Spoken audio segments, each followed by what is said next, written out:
Okay, so this is what I did to start feeding the wires through the firewall for the sensors.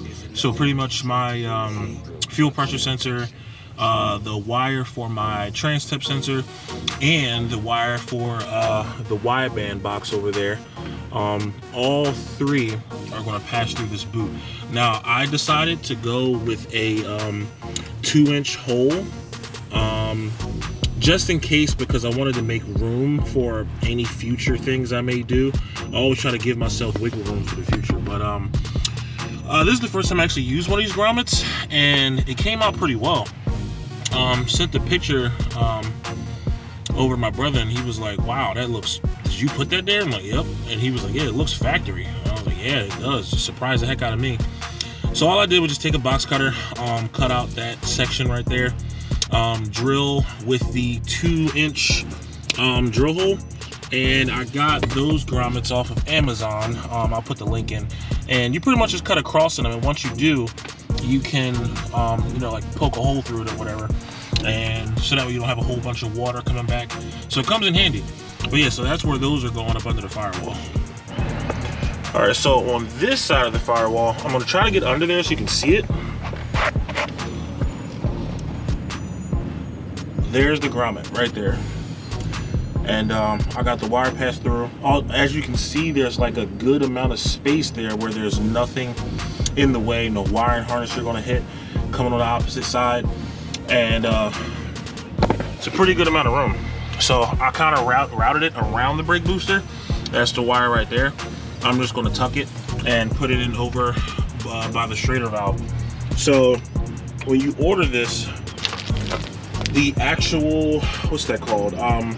The gauge itself comes with the sensor, and this is the sensor for the fuel pressure. But thing is though, you have to get some sort of a way to adapt that to fit onto the Schrader valve. Now for some reason the instructions do say that you have to remove the almost like a valve stem of a tire. You have to remove the Schrader valve, the inside of the Schrader valve, so that it can free flow. This particular kit that I ordered from Glowshift, it has a right angle if you need it, and it has the adapter. So this end with the nut end goes on the Schrader valve. Freaking fuel just sprayed right the heck out. So the inside of this actually depresses that pin so that the fuel can come out. So it's looking like all I'm going to have to do is just screw this on top, and once that's on top, I just got to debate, am I going to go right in with the sensor, or am I going to go and use the right angle? Okay, so first gauge down, there it is. So decided to use the right angle. It kind of puts the sensor above the brake booster hose. I'm cool with that. I only used a bit of Teflon tape on the right angle going into the adapter that goes directly onto the fuel rail.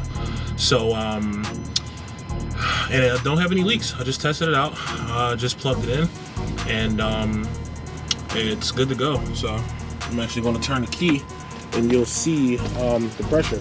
And the pressure is about where it's supposed to be. I heard that the factory AC Delco fuel pumps for this particular truck is used in a lot of different applications because of its potential to give you whatever pressure. But 60 psi is what they say it's capable of. Key up without the car running, so at lower voltage, I'm getting, what are we getting here?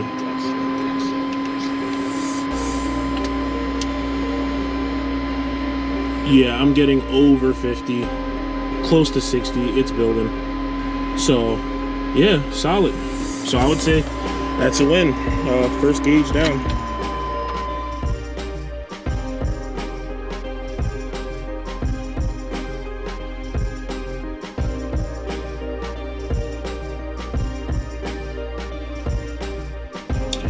Okay, so here's the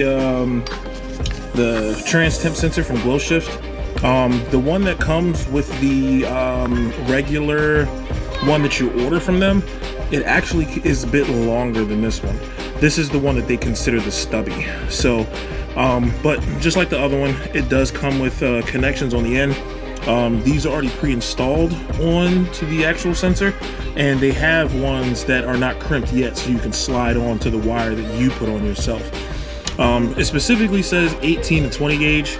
I'm just gonna listen and just get the 18, because knowing my luck, something isn't gonna work. So I'm just gonna do everything that it says specifically. So I'm gonna get up under there and get a look at that test port that you installed this in. Okay, so I'm up under the truck now, and I tried to go from kind of like on the side over there and go up under the truck and couldn't see it, I guess because of the angle. So when I came from the front side, almost like if I'm changing my oil or something, then I was able to see it. So it is, let me see if I can get a good, oh, there it is, right there.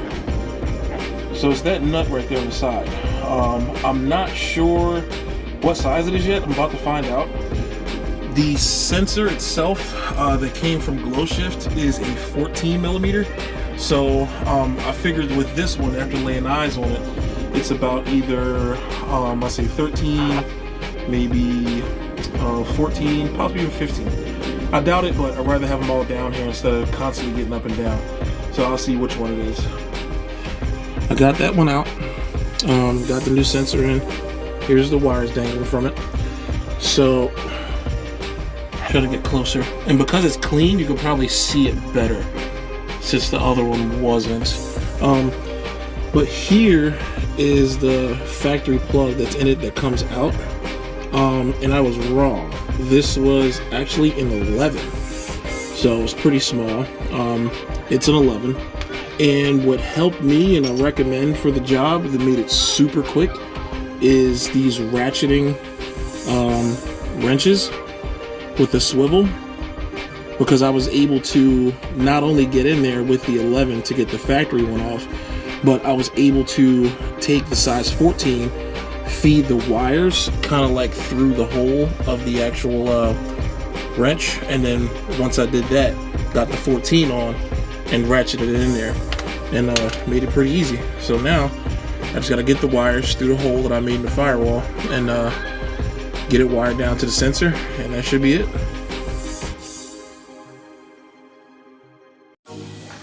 All right, y'all, so here's a reference. Try to get the light off of this thing. Ooh, firewall reflection. Anyway, matter of fact, let me just take it out. Okay, so this is the sensor that originally came with it. It's set up the same way as the other one, except for, like I said, the other one's a stubby. This one's too long for the 4L60E. And the black wire goes to any clean ground anywhere, and the white wire is what goes to the green wire that's coming from the sensor.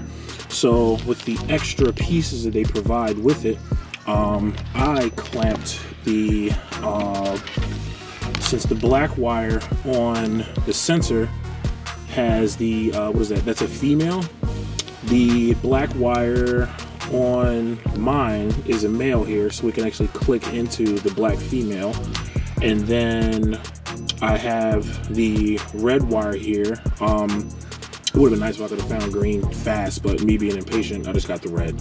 So on the red one, I put the female end here, so that way the male of the white can go into the red one. So now I'm just gonna kind of twist them together so they hold and start feeding it through.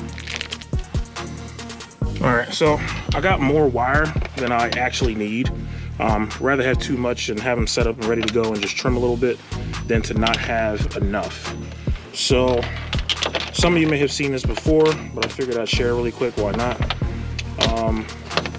I'm going to take this end, hold them together, and then I'm going to get this end here, let's see, this end here inside of my drill. So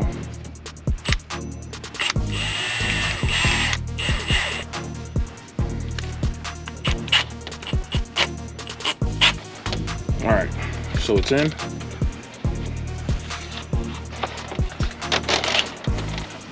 And I'm just going to pull a trigger slow.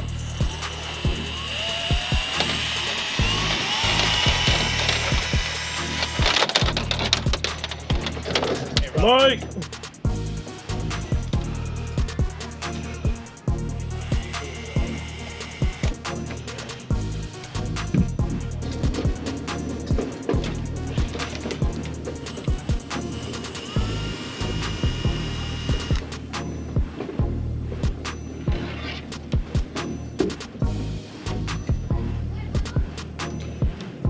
Alright, try to record it as best I could, but this wire is so long, I can't even like get the whole thing in the shot. So, I mean, you pretty much get the gist after you saw it. This is what's been done so far. It's kind of twisted together in one, kind of keeping them all together, and I'm just going to do this for the whole thing. Alright, so I gotta get up under here so you can see it because I hit everything. So you got the two coming out of here now, which one is for the fuel pressure sensor and one is for the what's that called, trans temp sensor that I installed. I have a personal ground spot that I use under the dash. Where the heck is it? I had to take everything apart right there. So it's grounded there. You could ground it like literally next to the transmission if you want. Now I can finally finish hiding the wires because I left them out. I left some pulled out so that way I could still maneuver some things if I had to. But other than that, just get under the car. So this is under the car. Sensor there, got them plugged into where they're supposed to be. And I got them up. I kind of threw them around the fuel lines so that way they wouldn't be on the header right here and away from the exhaust, so they should be safe. So now the only thing left to do is to start it up, get it down, test drive it, and see if the gauge goes up.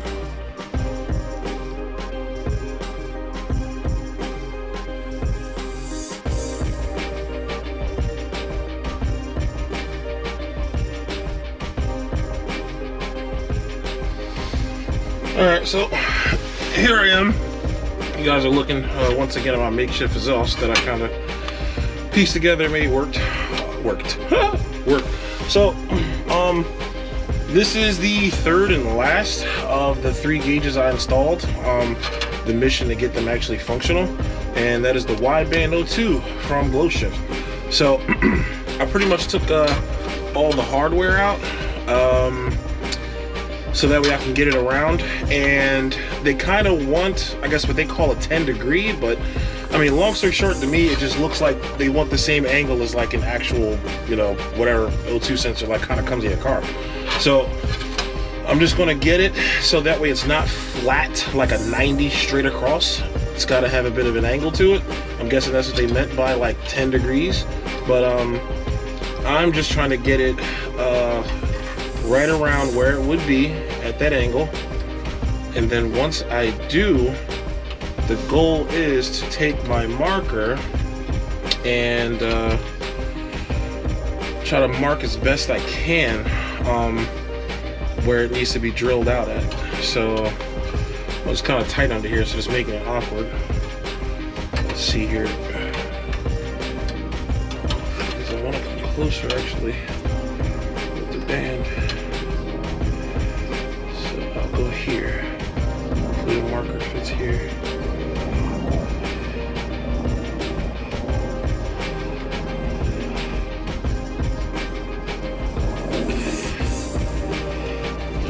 Hoping this is actually making marks on it, scribbling and all kinds of shit. Okay, so now goal is take it off and yeah, take it off and see what happens from there. I'm gonna pop this out, take the V-band clamp loose, slide the pipe out, and go from there.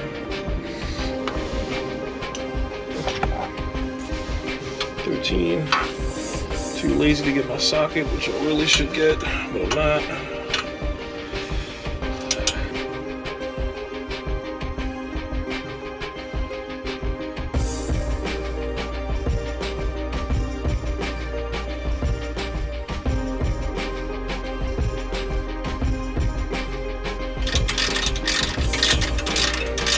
I need to stop bullshitting. Look up my shifter.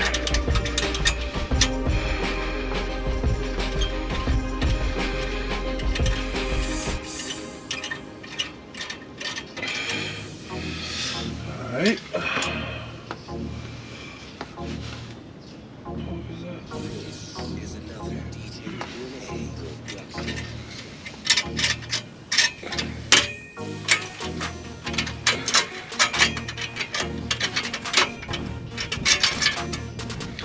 Alright, put that bolt there. Oh, I've got to unplug you.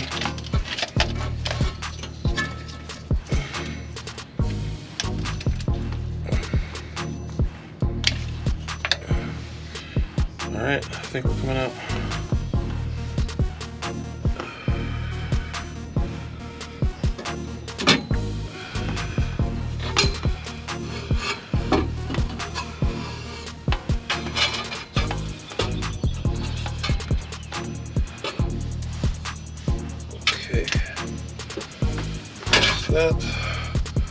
That's really dark, like it was leaking. Yeah.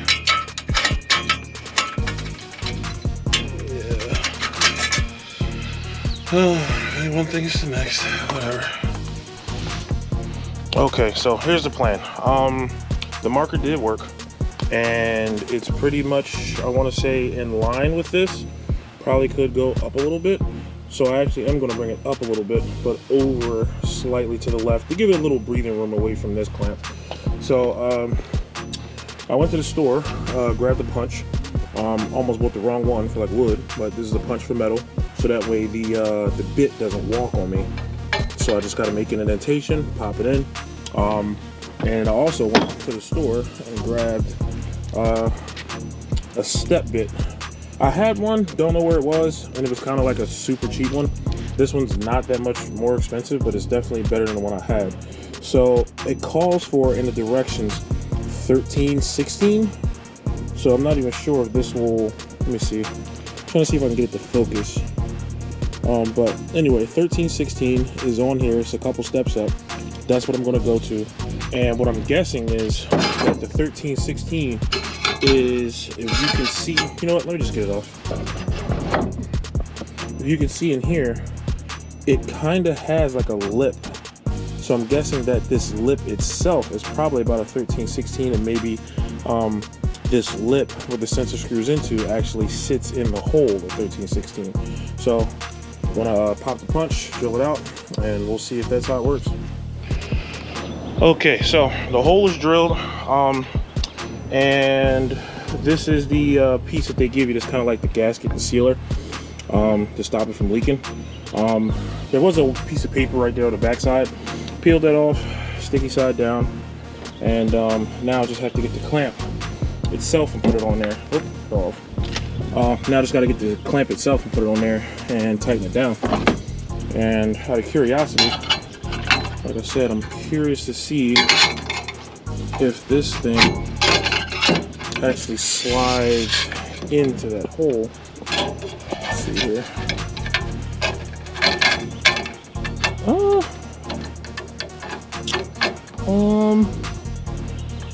So it's not really setting in there.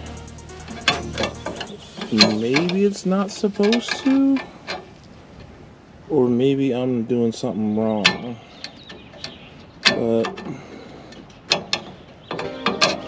So I may shoot myself in the foot here, but I think I'm going to open this hole up a little bit more so this thing actually seats inside of the pipe, because it's not seating in there. Maybe it's a little rough. I did have a hard time. I mean, I'm probably doing something wrong. I use PB blasters, like a cutting oil. Maybe that wasn't the brightest idea, but these bits didn't go in as smooth as I've experienced before with other bits. So I guess we're gonna have to spend the money and spend an actual like 50-60 bucks on an Irwin. But I'm gonna open it up some and try to get this lip to actually sit inside of here. Okay, so if you're using this Glowshift band, the non-weld band, the clamp, do not use the spacer here. I'm used to band clamps for exhaust, where you always use the spacer, but in this case, and it did say, but I didn't fully understand until I started to do it, you do not need a band clamp for a 2.5-inch pipe. maybe the 2 1/4 that this band is also listed for works, but for this one you don't.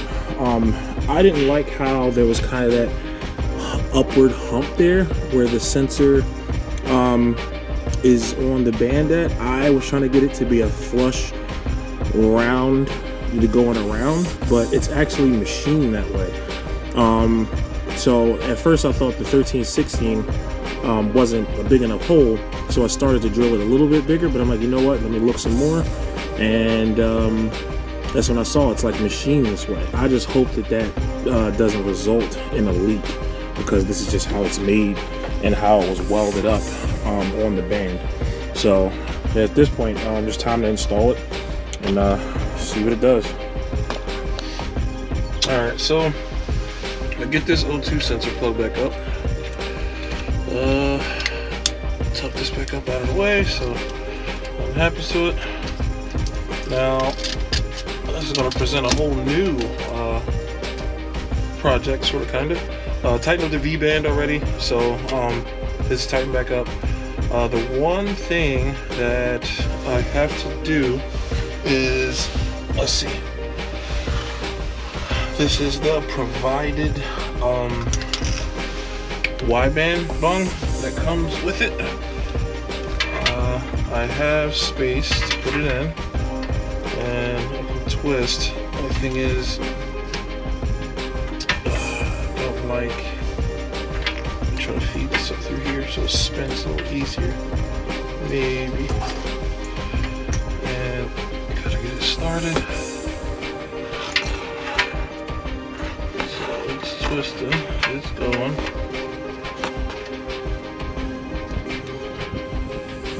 It's gonna twist up, whatever. I'll just, once I get it snug, I'll unwind. There we go.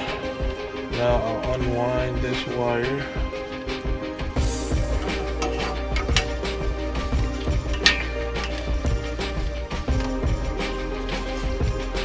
Alright, so now I've got a 22 wrench. I just have to get the 22,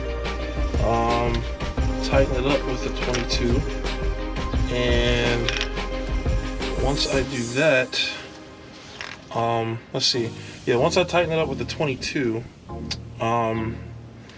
get it snugged up, I'm gonna have to run this wire along with the very long wire they provide to you that goes with that black box that you originally saw.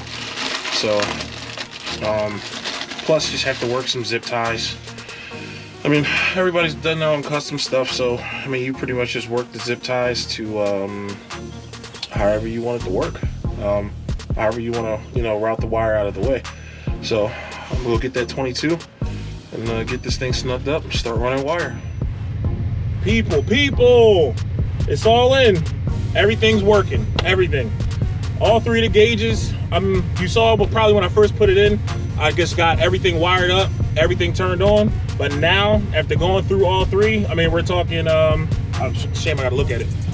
Fuel pressure sensor, trans temp sensor, and we got the wideband O2 sensor.